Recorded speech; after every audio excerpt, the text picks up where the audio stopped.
ভাই কি খাবেন? হ্যাঁ কি খাবেন বলেন? যেটা খান সেটাই খাবেন।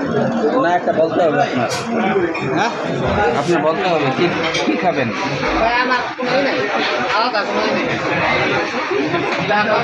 না একটা বলতে হবে, নাম বলতে হবে একটা। এই দেখেন চাট আছে আপনার সামনে। আমি খাবো ফালুদা। আপনারা এই ফালুদা দেন।